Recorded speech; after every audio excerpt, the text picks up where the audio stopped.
तो इस प्रॉब्लम में हम लोग को रिजल्टेंट कैपेसिटेंस फाइंड करना है ए और बी के बीच में। तो रिजल्टेंट कैपेसिटेंस फाइंड करने के लिए और रिजल्टेंट रेजिस्टेंस अगर होगा, ये सब फाइंड करने में हम लोग को एक चीज़ याद रखना है कि रेजिस्टेंस का जो सीरीज में जो फॉर्मूला होता है वो कैपेसिटेंस के लिए पैरेलल में होता है, और रेजिस्टेंस का जो पैरेलल का जो फॉर्मूला होता है वो कैपेसिटेंस के लिए सीरीज में होता है। ठीक है, अब ये सर्किट को हम लोग को इस तरीके से अप्रोच करना है। अब देखो ये 3 और ये 3 सीरीज में है, तो इसको हम लोग पहले कर लेंगे। तो करने से क्या आएगा, 3 और 3 सीरीज में है कैपेसिटेंस, तो हम लोग पैरेलल मतलब रेजिस्टेंस का जो पैरेलल कॉम्बिनेशन है उसका फॉर्मूला याद करेंगे। तो इसके लिए हम लोग को ऐसे लिखना होगा। ठीक है, मालूम है जो कैपेसिटेंस सीरीज में रहेगा तो ऐसा ही होता है। तो इसमें 1 आएगा, तो सी का वैल्यू कितना आएगा 1।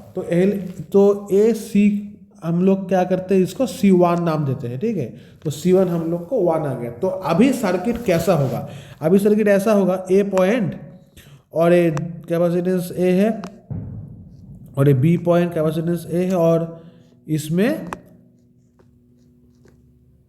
ऐसे करके होगा, और इसमें सिर्फ अभी एक आ गया जो C1 है। ठीक है, अभी ये 3 है, ये 2 है, ये 3 है, और ये भी 3 है, ये 2 है, और ये 3 है।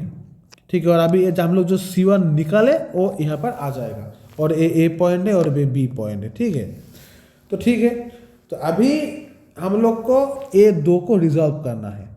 A2 को हम लोग कैसे रिजॉल्व करेंगे, A2 किस में है, पैरेलल में है। तो पैरेलल में है तो इसका वैल्यू कितना होगा, टोटल इक्विवेलेंट हम लोग C2 मान सकते हैं। इसको सिंपली 2 और 1 जोड़ जाएगा, 3 आ जाएगा। क्यों हो गया, क्योंकि रेजिस्टेंस का जो सीरीज का फॉर्मूला होता है वो कैपेसिटेंस के लिए पैरेलल में होता है। ठीक है, तो अभी का जो सर्किट है वो कैसे दिखने होगा, ए और बी से निकलेगा और ऐसे, फिर 3 और 1 ही आएगा इसमें। ठीक है, तो ए भी 3 आ गया, और ए भी C2 = 3 आ गया, ए भी 3 आ गया, ए भी 3, ए भी 2, ए भी 3, ए और बी। ठीक है, अब हमको फिर से ऐसे रिजॉल्व करना है इसको। तो A3 और A3 और A3 फिर से सीरीज में हो गया, तो सीरीज में हो जाएगा। तो इसके लिए हम लोग फिर से 3 और 3 सीरीज के लिए हम लोग पैरेलल मतलब जो रेजिस्टेंस के लिए पैरेलल होता है उसका फॉर्मूला यूज़ करेंगे। तो इसमें 1/3 + 1/3 + 1/3, तो 1 आ जाएगा फिर से। तो C3 भी 1 आ गया।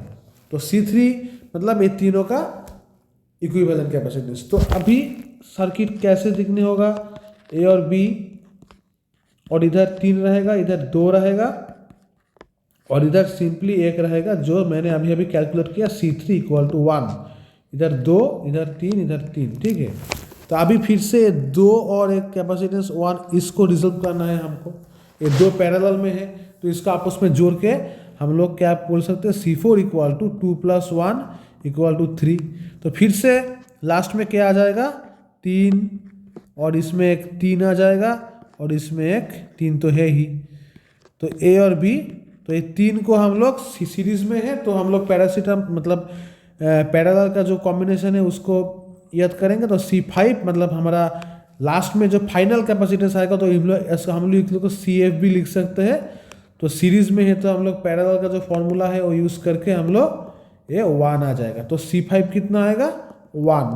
तो यही CF है, मतलब फाइनल कैपेसिटेंस है। ठीक है, तो 1 μF इज द आंसर। तो ऐसे करके हम लोग इस तरीके का सर्किट का रिजॉल्व करके, मतलब राइट से लेकर लेफ्ट, R से लेकर L को अप्रोच करना है, राइट से लेफ्ट तक आना है रिजॉल्व करके। तो हम लोग को आसानी होगा, और बहुत आसानी से हम लोग कैपेसिटेंस निकल सकते हैं। ठीक है।